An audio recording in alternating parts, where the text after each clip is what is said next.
morning and welcome to the newspaper review. Thank God it's Friday. Yes, my name is Esther Kalu. We have our guest already with us, join us virtually. Thank you for joining us, Obina Okafor, on the newspaper review this morning.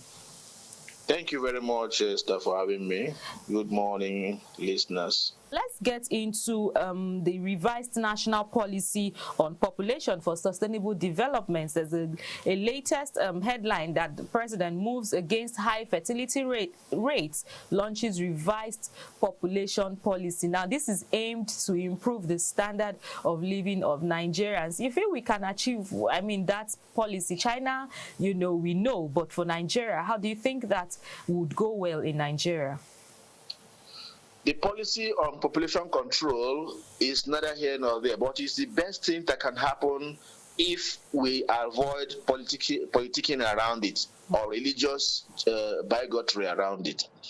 Now, if you look at the issue of population control, automatically the South have some level of self-control over population. An average Southern family want to maintain 2, 3, 4, 5 maximum children.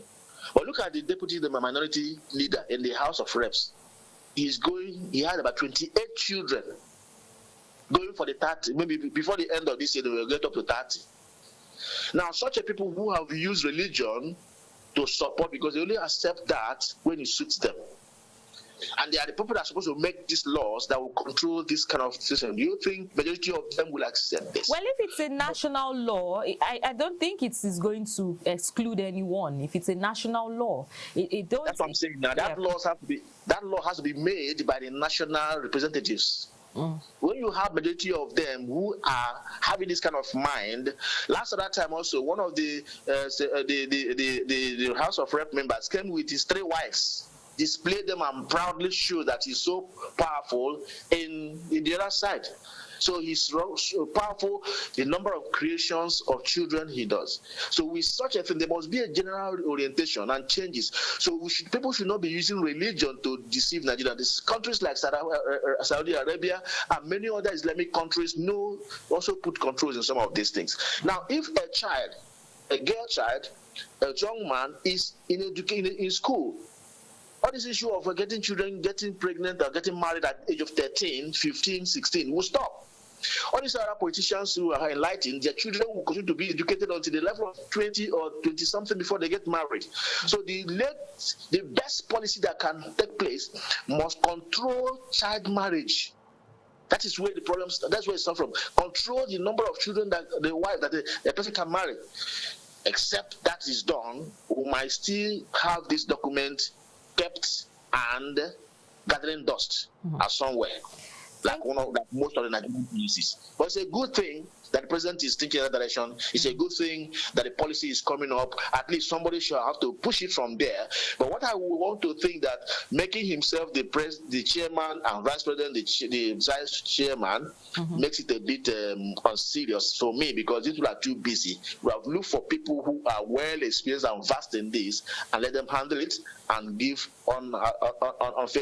unrestricted access to him to report it. Because just like he is the minister of petroleum, we can see what is happening and all of that. So I think the management of that process should be better handled than himself and the vice president managing. But it's a good thing, I think so. My fear is just what I've expressed now, that how it's going to work.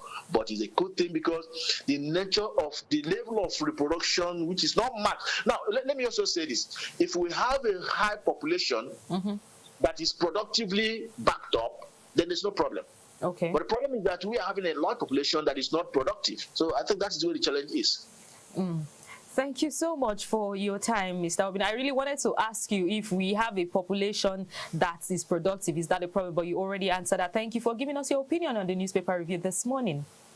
Thank you very much for having me, Esther. Do have a great day ahead.